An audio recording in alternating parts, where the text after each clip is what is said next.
Welcome to the latest edition of the Dennis Manoloff Show, Season 1, Episode 5. And today as we tape, it is Monday night, May 3rd? Yeah, May 3rd, which gives me time to talk about the NFL Draft. The NFL Draft wrapped this past weekend, and what a fantastic spectacle it was. Cleveland hosted and did a bang-up job. Obviously, I'm biased, proximity bias, Northeast Ohio native, but incredible optics. Everything looked great from the people who were down there relaying back to me how great it was. My wife and my stepson went down there and said it was incredible. So that's where I wanted to start before we got into the actual draft and how the Browns did. I wanted to tip the proverbial cap to, or the helmet in this case, to the city of Cleveland, mostly to one of the guys that we've known for a while. Does such a great job, David Gilbert, with the Greater Cleveland Sports Commission. I know this has been a vision of his for many, many years, and he was an integral part of pulling it off. So he deserves a round of applause for what took place over this past weekend, beginning Thursday, of course, with the first round. The city of Cleveland was spotlighted. The lakefront was spotlighted. And the city of Cleveland, did an excellent job. It looked great, as I said, on TV and everything else. I will say this. Why can't the city of Cleveland take notes on this type of performance and how good Cleveland looked? I mean, my buddy Daryl Ryder of 92.3 The Fan, he says, concert venue for the Rock Hall, a park lakefront attraction, retail, apartments, condos, restaurants, and some parking too. Basically build a mini Chicago pier. It's not that hard. Just need someone with vision and willingness to finally do it. My sentiments exactly. Daryl Ryder hit it exactly right on that tweet. The lakefront has been underutilized for, I don't know, my entire lifetime. And this should give the city of Cleveland an idea of, hey, why don't we just start doing some things and creating some atmosphere on the lakefront? Unfortunately, I heard on the news today, Cleveland is waiting on a plan or wants to hear a plan first. Well, that's what the city's been doing for decades, waiting on plans. How about you guys who are in charge of this kind of thing actually get on it and do something to create a lakefront that we can all be proud of? The NFL did it in the blink of an eye, so why can't you guys do it for the long term? Anyway, talking about the draft itself and the Browns' place in it, I don't give draft day or week of draft grades because for a number of reasons. Number one, none of the prospects has played a single down in the NFL. So I find it difficult to grade a team no matter how good the draft looks on paper, no matter how good the draft looks when you match up the names to the film and the tape, the DVR, however you watch it, the videos. I just don't think you can grade a team because we don't know if any of these guys can play. Even Trevor Lawrence, the number 1 overall pick, Clemson quarterback to Jacksonville. We don't know if he can play because he hasn't played it down in the NFL. We think he can. We're pretty sure he can, but we don't know. And another thing about it, too, is that pretty much every team thinks that they had a great draft. It had a great draft. Most fan bases think their team had a great draft. So if you sit there in a given city and say, oh, yeah, my team had a great draft, and you're like, well, okay, join the club. That said, I was really impressed by what the Cleveland Browns did, not just Thursday, day one, round one of the draft, but days 2 and 3 as well. I wasn't the only one plenty of people were impressed by the Cleveland Browns, including the all-important, judge and jury, if you will, Pro Football Focus. Tweet from PFF Draft, Cleveland Browns NFL Draft, grade A+. So PFF goes ahead and grades, they're more sophisticated than I am. They're willing to give the Browns an A+. I'm willing to say that I was impressed and that I thought the Browns did an excellent job. Why did I think that? Well, number one, because the first round pick was Greg Newsome II, cornerback out of Northwestern. He was picked 26th overall. It was important to note that he was picked 26th overall because that's where the Browns were scheduled to be in the first round. In other words, they didn't try to get cute. They didn't get desperate and trade up. They didn't get cute and trade down. They stayed at 26, and they drafted Greg Newsome II, who certainly appears to be a quality prospect at cornerback. I think this is how the Browns were thinking. I, of course, can't climb into their brains. They're way too smart for me. The Andrew Berry, Paul DePodesta, Kevin Stefanski triumvirate, the Ivy League triumvirate that runs the Browns. But I'm guessing that they had identified 3 cornerbacks as first-round corners. J.C. Horn out of South Carolina, Patrick Surtain out of Alabama, and Newsome out of Northwestern. And maybe Surtain first, Horn second, and Newsome third. Or maybe Newsome was first on their list. I don't know. But in any event, they had 3 corners identified as first-round corners. And my thinking is, if all 3 of them had been gone by the time they picked at 26, they would not have taken a corner at 26 just for the sake of taking a corner in the first round. They would be willing to go into the second round for it. And perhaps with 26, go for one of those, sexy edge rushers or one of the linebackers. So when Newsome was there, they took him. And the really good part about that is anyone paying attention knew that the Browns, even though they didn't want to publicly acknowledge it, they didn't want to project any sort of nervousness going into the draft, they had a need at cornerback. Denzel Ward, we all like him, the CB1, but the fact of the matter is 37 games played out of 48 in his first 3 NFL seasons. Opposite of Denzel Ward, you could say that going into the draft, Troy Hill was opposite of Denzel Ward, but Hill clearly is best suited for the slot. So CB2 was sitting there as Greedy Williams, but Greedy Williams in 2 seasons in the NFL has played just 12 games. And those 12 games came in his rookie year, 2019. Last year, he was, bedeviled by this shoulder injury involving a nerve. So a lot of question marks surrounding Greedy Williams. And in today's game, the 21st century NFL, you can't have too many corners. And the Browns had questions at corner based primarily on durability issues. I mean, durability where Ward is concerned and performance where Greedy Williams is concerned. You can't guarantee that Greedy Williams is going to be great. We need to see him more. So I appreciate the fact that the Browns had identified corner as a top priority. And the fact that they were able to get Newsome, I think, was probably a thrill for them. It meant they didn't have to do anything fancy. They stayed put, and they got a quality prospect. That ended day one, and by the end of day one, there was one player that I wish to heck the Cleveland Browns would have been able to come out of the first round with, even though they didn't have a second first-round pick.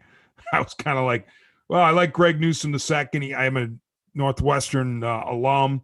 So I was happy about that. 2 first-round picks, by the way, for Northwestern. Rashawn Slater, the tackle, and Greg Newsome, the second. So that's a wonderful day for Northwestern football.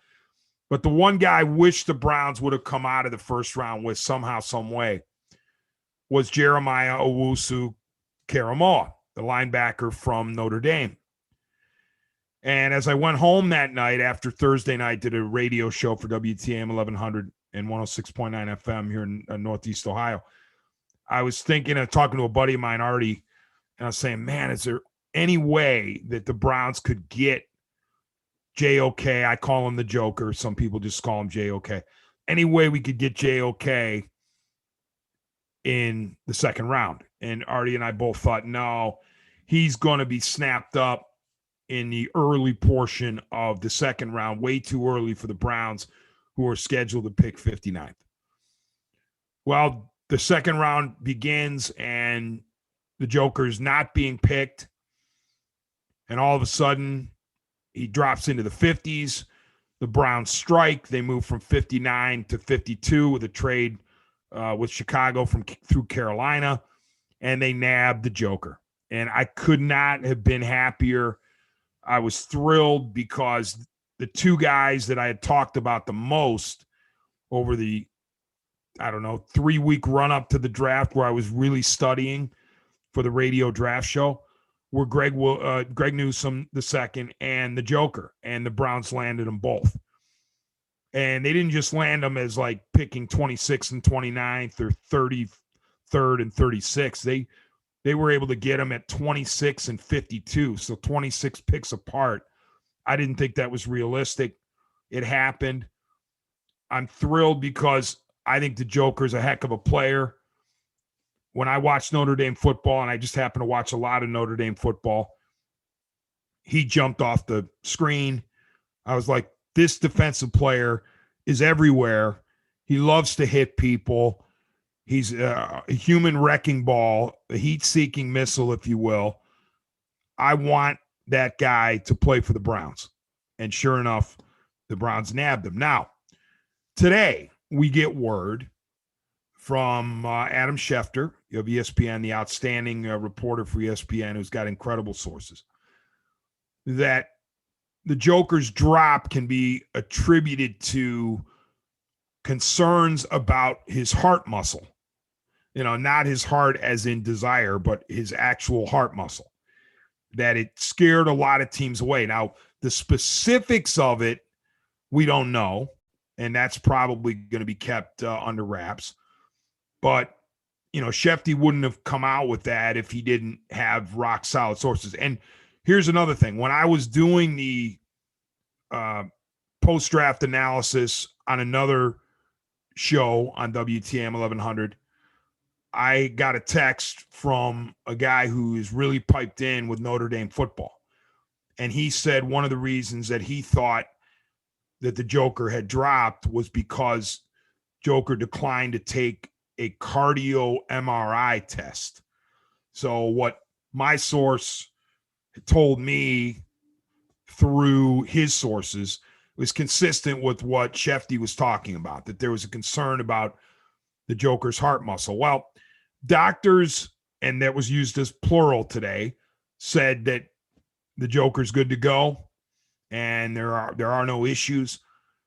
Who knows if that'll ever crop up and ever be a concern for Jeremiah. We obviously hope not, for the human sake, even more so than the Browns players' sake.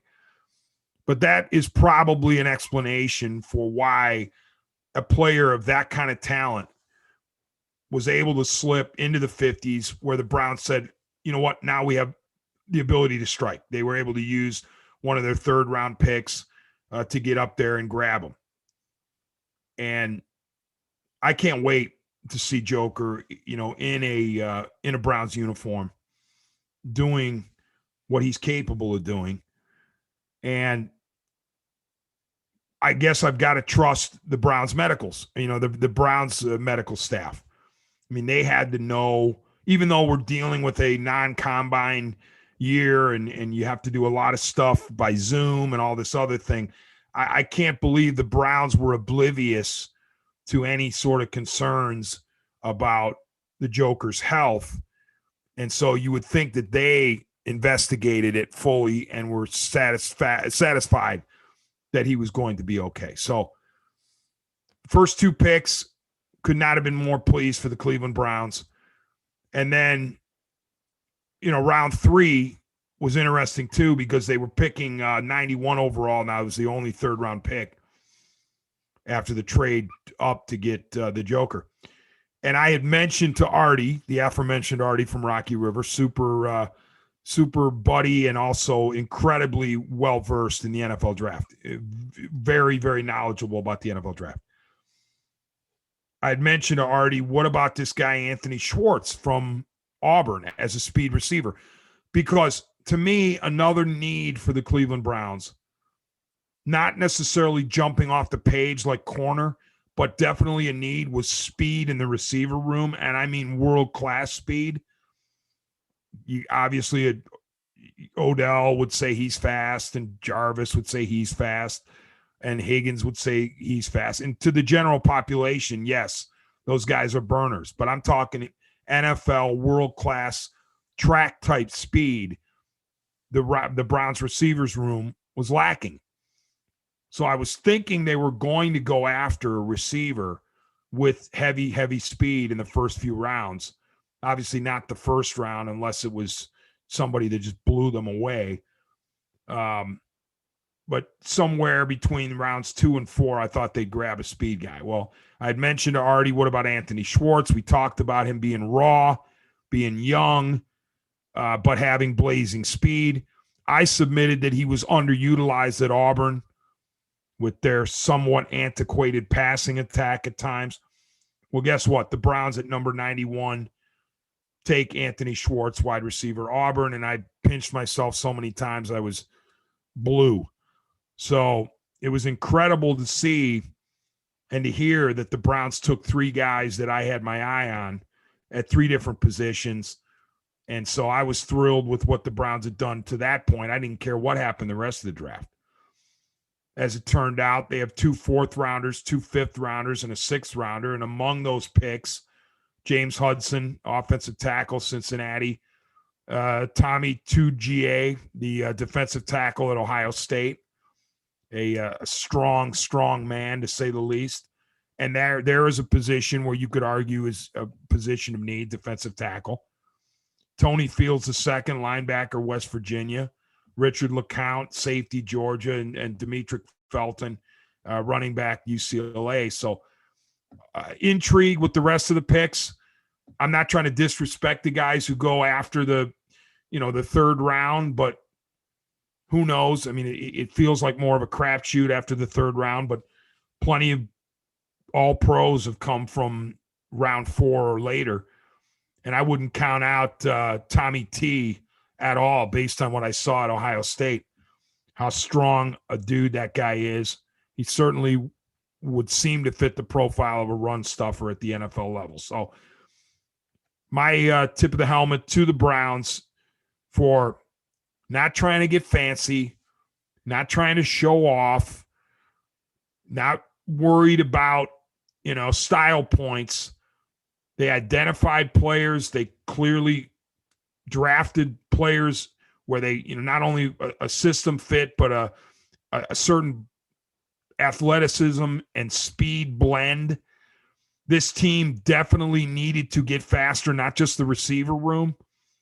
And it feels like in free agency and now in the draft, the Browns have gotten faster sideline to sideline. And I think that was apparent in the Chiefs game, the divisional round loss, 22-17.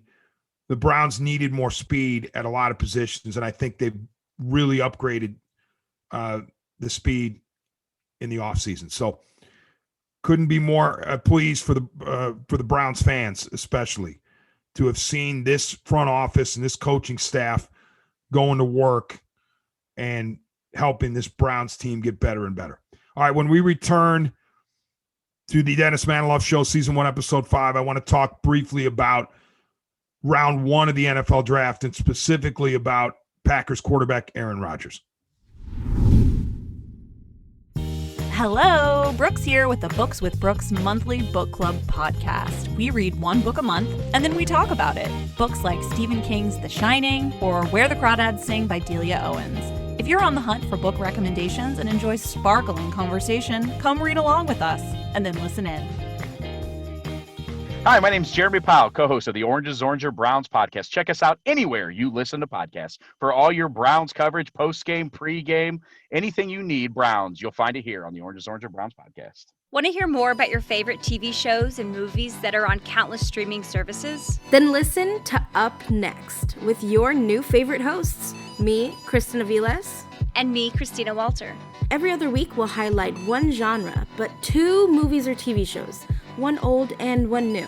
We'll let you know what's hot and what's not from your favorite or least favorite streaming services. And be sure to stay tuned to the end of each episode where we shout out an artist whose name you should know for their talent in the industry. So follow us to stay up to date with your favorite hosts from Up Next, a part of the Press Play Podcast Network. Hi, my name is Sam Post, owner of Phenomwell CBD Store and PhenomwellCBD.com. That's like phenomenal, PhenomwellCBD.com. Tune in where we talk with experts about how the amazing hemp plant can make a difference for people's health and well-being from the Press Play Podcast Network. Welcome back to the Dennis Manoloff Show. I really appreciate the listenership. It's growing every week, and we're thrilled about it. A little house cleaning from the opening segment. I meant to mention this. Browns GM Andrew Berry, his second NFL draft where he's the boss man. And remember last year, Jed Wills Jr., the offensive tackle from Alabama, taken 10 overall, certainly a tremendous pick by Andrew Berry. The remainder of that draft, it's important to note, a lot of it is still up in the air as to what exactly the Browns are going to get out of that draft, because the second round was Grant Delpit, the safety of LSU, had the unfortunate Achilles injury in camp, so we never saw him play. I can't wait to see Delpit as one of the Browns safeties this year, but we have to hope that he returns to 100% health, or as close to 100% as he can get. The third rounders, Jordan Elliott, the defensive tackle of Missouri, and Jacob Phillips, the linebacker of LSU, only saw them in bits and pieces last year. So, and then of course, fourth rounder, Harrison Bryant, tight end out of Florida Atlantic. We saw him. Nick Harris, the center out of Washington, the fifth round, we saw him. Donovan Peoples-Jones in the sixth round. I thought that potentially could be a steal. And Peoples-Jones made some quality plays for the Browns in 2020. So you really don't have much to go on from the 2020 draft class for the Cleveland Browns. Various guys showed flashes. And, of course, as we mentioned, Delpit being injured figures to help. But I'm thinking that Andrew Berry is looking at the 2020 draft and the 2021 draft kind of as a composite, saying, okay, this upcoming season, I plan to see, if you're Andrew Berry, I plan to see Wills, Delpit, Elliott, Phillips, and, the Joker, and Newsome, and TT, and various others. So this season has the potential to really show off some of Andrew Berry's picks in his first 2 drafts as NFL or as GM of the Browns. All right, so the overall 2021 draft, I just wanted to talk about the first round, the beginning of the first round. I was absolutely stunned that the Jacksonville Jaguars took Trevor Lawrence no, just kidding. You knew that was coming. You knew Trevor Lawrence, the uber-talented quarterback out of Clemson, was going to Jacksonville to play for Urban Meyer.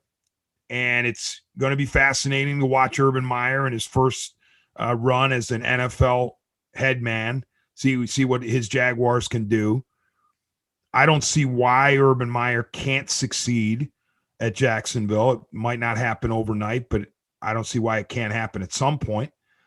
And I know people say, oh, well, you can't automatically translate as a college coach to the NFL. And there are plenty of casualties on that road that have tried it, guys who have tried it from college to pro.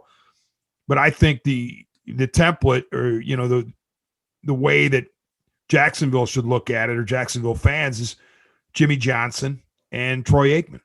And Jimmy Johnson in 89 taking over the Cowboys, and number 1 overall pick was Troy Aikman out of UCLA. And Jimmy was coming from, enormous success at Miami. And before that, I mean, he was a coach elsewhere, but he's primarily known for his work with the Miami Hurricanes. And yeah, they took their lumps in the first season, but eventually Jimmy Johnson and Troy Aikman were teaming up with plenty of help, no doubt, to win multiple Super Bowls. And, so it can be done. There are other college coaches who've had success in the NFL, but I wouldn't bet against Herb. And I think the thing, too, about Herb is that he's more than just a cheerleader. He's more than just an overseer.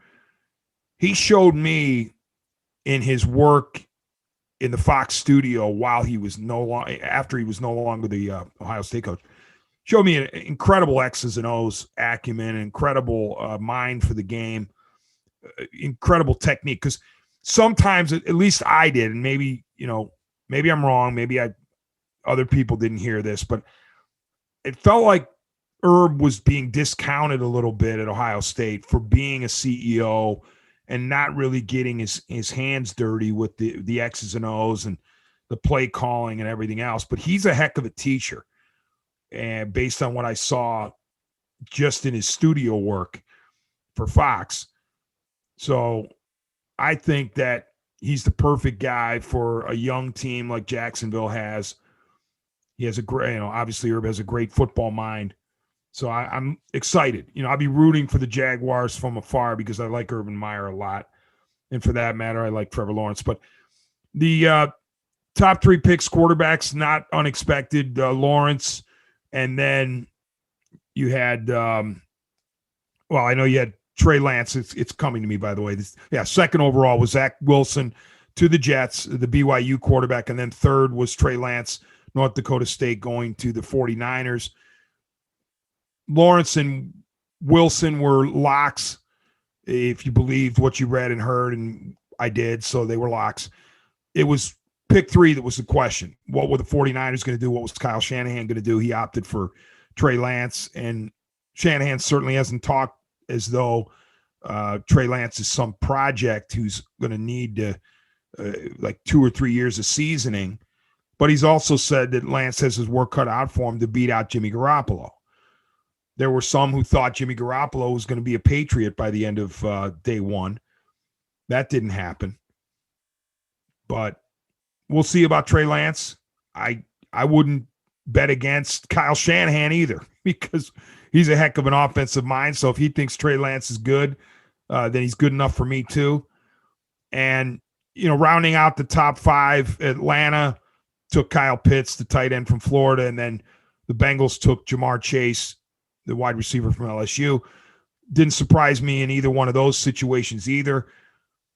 Atlanta, some people were saying, they might want to bring in a quarterback to learn behind Matt Ryan as his eventual replacement. I wasn't buying it.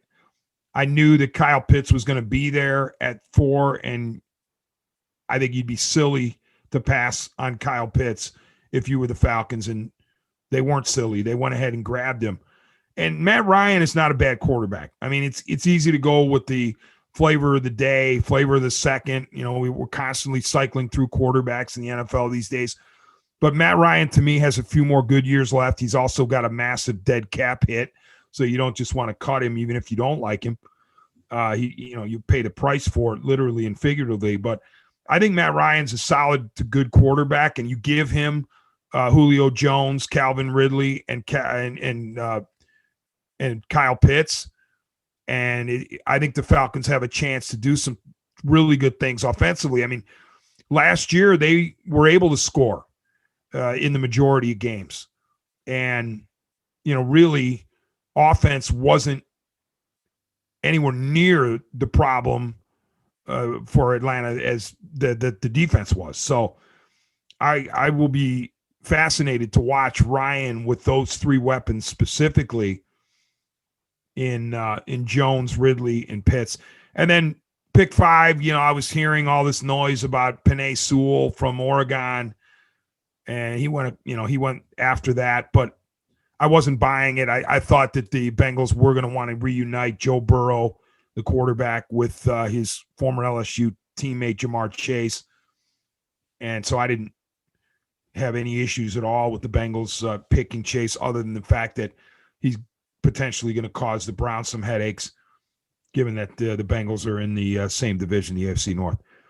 The rest of the first round, my biggest surprise was that number 8, Carolina, number 9, Denver, opted not to go with either Justin Fields of Ohio State, the quarterback, or Mac Jones, quarterback out of Alabama. I felt like the Panthers, entrusting Sam Darnold with the keys to the kingdom is a little bit of a reach, especially because they had unloaded Teddy Bridgewater. And I thought Denver entrusting it to Drew Lock and Teddy Bridgewater, whom they acquired from the Panthers, was a bit of a reach. You can look at Denver's decision, though, and wonder how much of a factor was Aaron Rodgers' reported disgust with the Green Bay Packers front office, a bomb that was dropped before the draft. How much did that play into Denver's thinking? Because we were told that Aaron Rodgers does not want to play for Green Bay anymore. Specifically, he does not want their current GM, Brian Gutekunst, to be in place. And he told teammates he doesn't want to play there anymore. And that his short list of teams included the Denver Broncos. So if you're the Broncos, are you thinking, my goodness, maybe, just maybe, we can get A-Rod in here. If you're John Elway, you say, well, gee, I've done this before with a high-caliber veteran quarterback by the name of Peyton Manning. So Elway's done the dance before. Maybe he thinks he can get A-Rod, so he didn't feel like it was necessary to go get either Fields or Mac Jones. And I'll talk more about A-Rod in a second, but Justin Fields winds up going to the Bears, who traded up from 20 to 12 to get him. That was a great move, in my opinion, by the Bears, because I'm bullish on Justin Fields. And of course, New England got their man, Mac Jones, 15 overall, and Belichick and the Patriots didn't even have to trade up to get him. So Mac Jones will either learn from Cam Newton for 1 year or beat him out in camp and be the opening day starter. I mean, Mac Jones, I'm sure he's talented. He looked great as an Alabama quarterback in 2020, setting all kinds of records. And who am I to tell Nick Saban and or Bill Belichick that Mac Jones isn't a future superstar? He might well be, but the lack of athleticism, the fact that he's pretty much confined to the pocket, had me a little nervous. That's one of the reasons why I put Justin Fields above Mac Jones in my quarterback rankings heading into the draft, because in today's NFL, in my opinion, you've got to be either a great thrower who stays in between the tackles, or you have the ability to make plays with your feet. Jones really doesn't have the ability to make plays with his feet. We shall see if he's going to be a great thrower at the pro level. I don't think you could have scripted it better for Jones, though, to go into a system that's more suited for his skills than that of, Josh McDaniels' offense under Bill Belichick, because the last time I checked, McDaniels and Belichick were making sweet music for many, many, many years with basically a pocket passer. And not basically, he was a pocket passer, still is, in Tom Brady. So to go from Tom Brady to Mac Jones with a little stop in between from Cam Newton doesn't surprise me at all. And regarding Aaron Rodgers, I have no issues whatsoever with Aaron Rodgers wanting out of Green Bay. The way that he has been treated by this current front office, led by Gutekunst and Mark Murphy's in there as well. The evidence, specifically the draft pick evidence, is jarring. And the fact that the Packers just seem to constantly want to, or at least this front office and even guys before Gutekunst and Murphy, they want to just poke Rodgers. They constantly want to poke him. You would think they would have gotten him some offensive weapons in the first round, but they don't decide to do that on an almost annual basis. And this year, after Aaron Rodgers reportedly wants out, what do the Packers do with their first round pick, 29th overall, I believe it was? Oh, they go with a cornerback, Eric Stokes out of Georgia. Now, maybe Eric Stokes is going to be great, but you would think that after the Packers brass gets this bomb dropped in their lap, they probably knew it already, but it comes out that A-Rod wants out. You think they would placate him a little bit or try to placate him with a receiver at the end of the first round. No. They're going with the cornerback instead. So here's the deal with Aaron Rodgers and why I don't begrudge him wanting out. The NFL desperately does not want what happens in the NBA, where a star player says, I want out, and he gets his wish. It happens every once in a while in the NFL, but the NFL does not want to make this a pattern. They don't want to make it a regular situation. And so I appreciate when a player says he wants out and tries to get out, because it's not easy to do in the NFL. The NFL wants, people staying with their teams until free agency and all that. And to me, Aaron Rodgers has earned the right to want out. Now, the counter, and it's a good one, is he's under contract through 2023. I understand that. And his team was in the NFC Championship game last year. And he is, oh, by the way, the MVP, the reigning MVP. So why in the heck would he want to leave that situation? And, of course, Green Bay loves him and all that kind of stuff.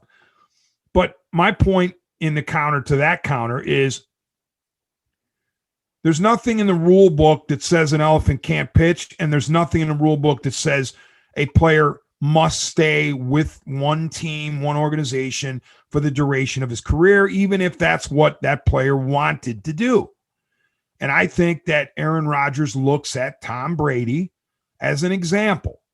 Tom Brady, you would think, had intended to stay with the Patriots for the duration of his career.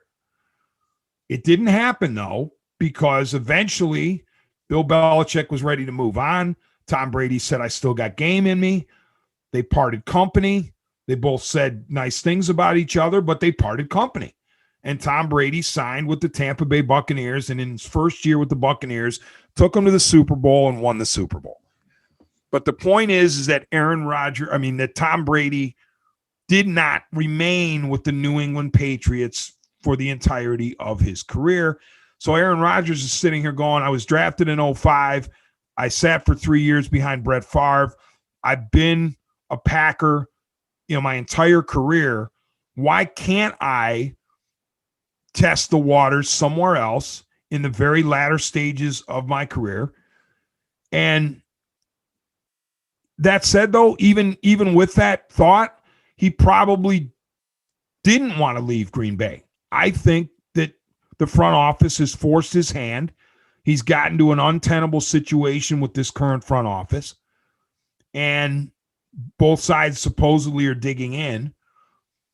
But I don't begrudge Aaron Rodgers his, want to move on, just as I don't begrudge Russell Wilson supposedly wanting out of Seattle and having a short list. And, that didn't happen. But it's okay for a star player who's been with a team for a very long time to say, I want out, even if he's under contract, because the Packers don't have to oblige. they can dig in, and Gutekunst and Murphy can dig in, and LaFleur, the coach, and they can say, guess what? We're not moving you, and even if it means you holding out and retiring, then so be it. We'll deal with that when we get to it. You think about Brett Favre, the guy that Aaron Rodgers succeeded. Brett Favre wanted out. He wanted to be traded to a specific team or teams. He retired. Then he was traded to the Jets. He wound up with Minnesota. So it wouldn't surprise me at all if Aaron Rodgers is traded by the Packers, and the Packers would have to live with, interestingly, their first-round pick from last year, Jordan Love, quarterback out of Utah State, which rankled Rodgers. So can you really blame Aaron Rodgers that he wants out, in my opinion? All right, when we get back on the other side of the break to the Dennis Manoloff Show, Season 1, Episode 5, we'll talk a little bit about the Cavaliers.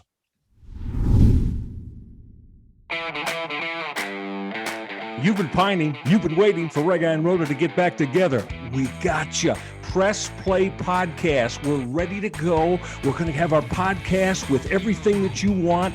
Browns, Cavaliers, Indians, Ohio State, the national scene. Kenny Rhoda, Michael Regai back together again. Make sure you keep your ears open. It's happening right here on Press Play Podcast. See you then. Hey, it's Tito, host of the Premier Fantasy Podcast. Get all the news and analysis you need to dominate your fantasy league. I've been doing this as long as anybody in the business. I can help give you the edge in your leagues. It's the Premier Fantasy Podcast, part of the Press Play Podcast Network. Welcome back to the Dennis Manoloff Show, part of the Press Play Podcast Network. During the break, was talking to producer extraordinaire Chase Smith, who puts in like 20-hour days and has been willing to produce the Dennis Manoloff Show. And he said to me, if you are the Cleveland Browns, would you be willing to deal, among other assets, Baker Mayfield, Denzel Ward, and a bevy of picks for Aaron Rodgers? And I said, yes, unhesitatingly, yes. And I'm not dogging Baker Mayfield when I say this. I'm not dogging Denzel or anybody else who would be involved in a potential blockbuster with Green Bay.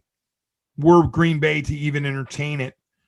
But I think that if you're any team, and this is actually, I'm loosely quoting Ryan Clark, the outstanding DB, long time for the Steelers, now an excellent analyst for ESPN. He said, if you are the front office of any team that doesn't have a quarterback named Tom or Patrick, you should be calling the Green Bay Packers. And so as much as I love the Bake Show, I would definitely inquire, because Aaron Rodgers is that special of a player. And you don't get a chance to have Aaron Rodgers potentially come to your team very often, if at all. So yeah, I would definitely think about it if I'm the Browns. And you know, if you're let's say this does go down the road where teams are putting together offers, where it's clearly untenable. There's no chance Rodgers is ever going to come off his position. The Packers don't want the holdout. They don't want the retirement. So they're willing to move him. None of the quarterbacks on teams that are in reported trade proposals should be offended. None of them. Unless it's Tampa Bay or Kansas City. If either one of those teams wants to move on from Tom Brady or Patrick Mahomes, respectively, for Aaron Rodgers, then yeah, those two quarterbacks, Brady and Mahomes, should be offended. Other than that, no. It's part of the deal. It's part of the business, and it reflects the talent that Aaron Rodgers has. All right, I mentioned we were going to talk about the Cavs. I hate having to do this, but I have to do it. The Cavs have been put to bed for the season. Now, they still have 8 games remaining, but because of a Wednesday night outcome where the Washington Wizards won to improve to 30 victories on the season as the number 10 seed in the Eastern Conference, the Cleveland Cavaliers have been eliminated from the potential 7-10 play in, and therefore they are going nowhere but home. And yes, their lottery prospects improve by the day. That's it. That's all they're good for. It's another season of disappointment. The most victories the Cavs can attain this year, if they were somehow to rip off the final 8 games, final 8 victories, would be 29. So they have been locked out. And you can argue, and you would make you'd be making a legitimate case that individual parts of season 3 are worth noting. Colin Sexton's ability as a scorer, Darius Garland's development as an offensive player and a distributor specifically within that offense. Isaac Okoro, the rookie, turned 20 during the season.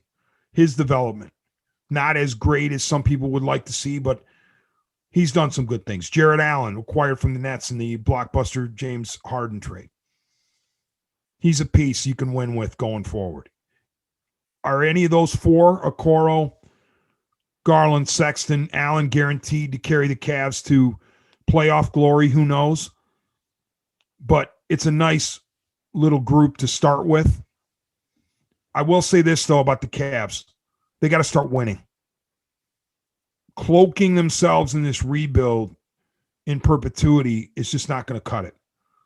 This is season 3. In season 4, the Cavaliers need to be legitimately pushing for a 7 or 8 seed, maybe even as high as a 5 or 6 seed. And you say, well, how could you possibly say that when the Cavs are going to be terrible again this year?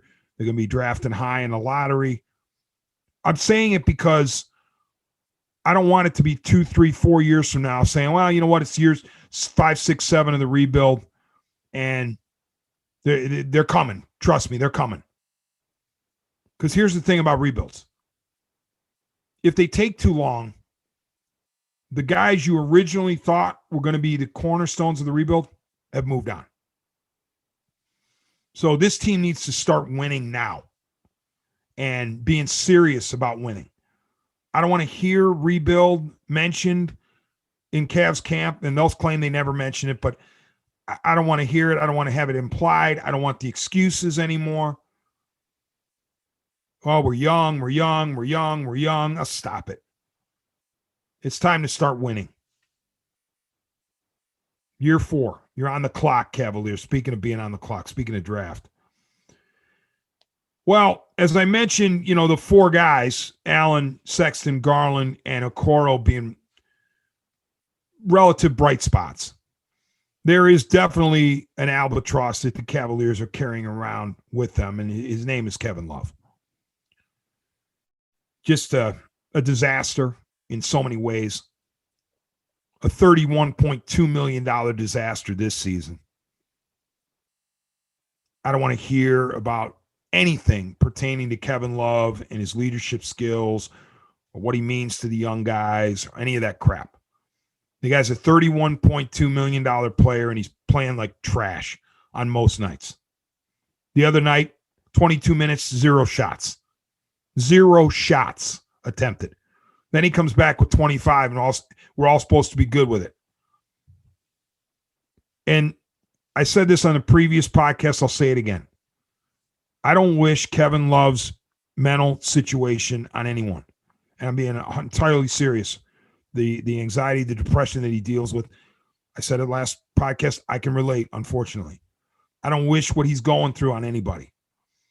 But what I have chosen to do is separate what I see on the court from his personal off the field stuff. And I pray that Kevin Love, the man, has a great and fruitful life and is able to beat back the demons of anxiety and depression. Hopefully he has better success than I've had. But on the court, it can't be used as an excuse all the time. Kevin Love has been a colossal disappointment for the Cavaliers. And he's only in season 2 of a 4-year, $120 million extension. So he's guaranteed $60 million more after this season. The Cavs can't get rid of him. They tried. No takers. And why would there be any takers? You're taking on all that guaranteed money, and you got a guy who can barely get on the court. So just when you think Kevin Love can't say anything or do anything that would put him in the negative column yet again, here comes a headline from Chris Haynes, former Cleveland.com Cavs beat writer, now covers the NBA for Yahoo Sports. Headline, Kevin Love says playing with hometown Trailblazers and Damian Lillard would be, quote, special. Text from the piece by Chris Haynes. On this week's episode of Posted Up with Chris Haynes podcast, Cleveland Cavaliers forward Kevin Love revealed that it would be special if he had the chance to play for his hometown NBA team, the Portland Trailblazers. Quote, who wouldn't want to play with Dame Lillard? First of all, Love said on Posted Up. Dame, he's special. He's amazing. I claim Portland when they ask me where I'm from. It's where I spent all my formative years. I grew up in Portland. When people ask where I was born, obviously I say LA, but Portland is always going to be a special place in my heart. Whether it be at the end of my career, whether it be in 6 months, or whatever it may be, if I was wearing a Portland jersey, that's special. That's playing at home. Thanks a lot, Kevin. Much appreciated, my man. You're stealing money, legally stealing it. By the way, nobody forced the Cavs to sign you to that deal. And you got to go on and say, yeah, I'd love to play for Portland. Now, he's entitled to say that. Okay, if he's interviewed about it, he's asked directly about it.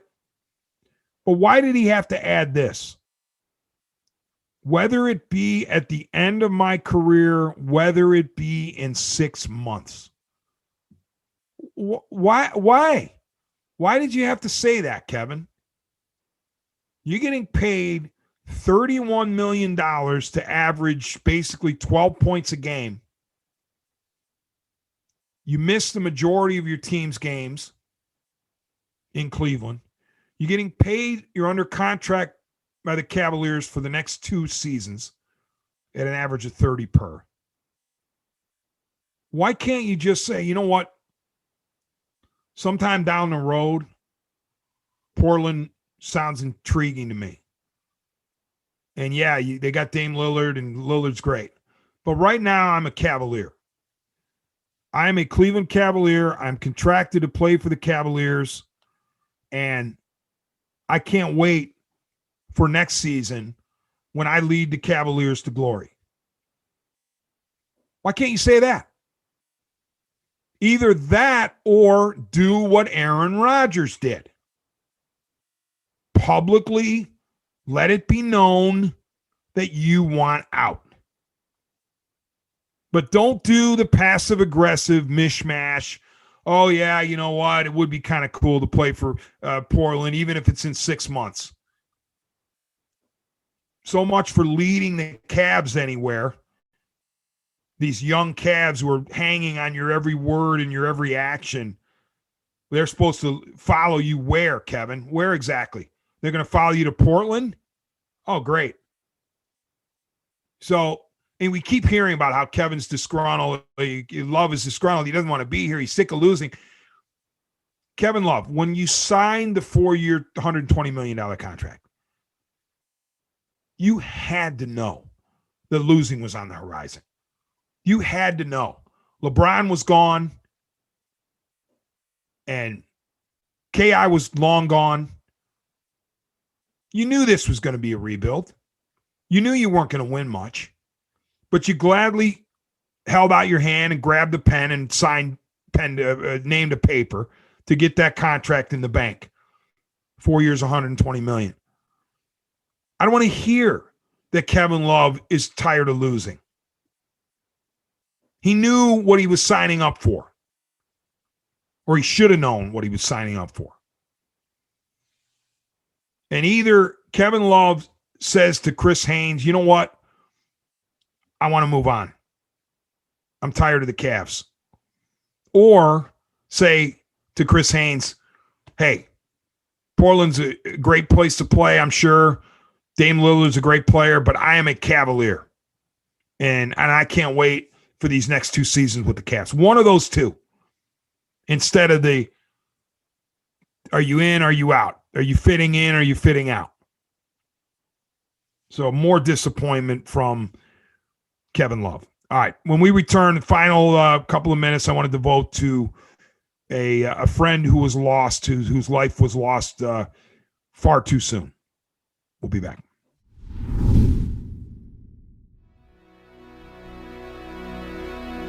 Hey everybody, it's Sam Amico from Cavs on the Break NBA podcast. Be sure to give us a listen for all your Cleveland Cavaliers recaps, analysis, breakdowns, draft talk, free agency. The list goes on and on. Give us a listen, Cavs on the Break NBA podcast.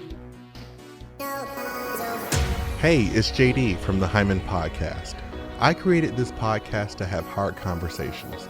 Conversations that make us human but are also wildly uncomfortable. Conversations that help give voice to the voiceless and to the marginalized. Now you can listen to the entire first season on Apple Podcasts, Spotify, or wherever you get your podcasts from. Consider this your personal invitation to join the conversation. Welcome back to the Dennis Manoloff Show, Season 1, Episode 5. Wanted to devote the final minutes to a tribute to a friend of not just mine, but of many, many people in Northeast Ohio. Gary Salzinger died unexpectedly, tragically, over the weekend at the age of 53. Gary was one of the nicest human beings. You know, I can think of, on one hand, the nicest people I've ever met. You know, and the list starts with my wife, Denise, my daughter, Grace. I don't want to leave my other loved ones out, you know, their family members out. They're all amazing. But, you know, I think about Chase Smith, producer extraordinaire, one of the nicest people you'll ever meet in your life. I put Gary Salzinger in that basket of just a genuinely decent, good person.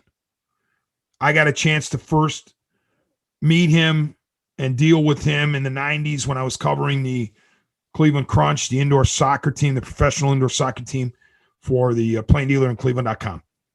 And then eventually Cleveland.com, but first the Plain Dealer. And Gary was just willing to help out in any way with stats and information and interviews and you name it. He would run errands. You know, he had other jobs that he did. This was like a hobby for him. And, you know, it wasn't his profession, but he was always going to games and he couldn't have been more helpful. Incredible mind, incredible mathematics mind, guy who understood statistics and was able to recite them without having to look down at his papers. And so, you know, Gary was enormously helpful to me as a journalist over the years, and not just at, you know, Crunch games, but he was also at Browns games and various other sports. High school, he became a real big stats guy for high school games. And so he helped me enormously as a journalist. So it's very difficult for the Northeast Ohio sports community specifically to be grappling with the loss of Gary at this moment. And so it's still very raw for me, and it will be. It'll continue to be raw, and my heart aches for his family and for any and all who knew him, because, you know, the world is a worse place with him not here anymore. All right. Thank you very much for listening. Really appreciate it. And we will talk to everybody soon on the next edition of the Dennis Manoloff Show, part of the Press Play Podcast Network.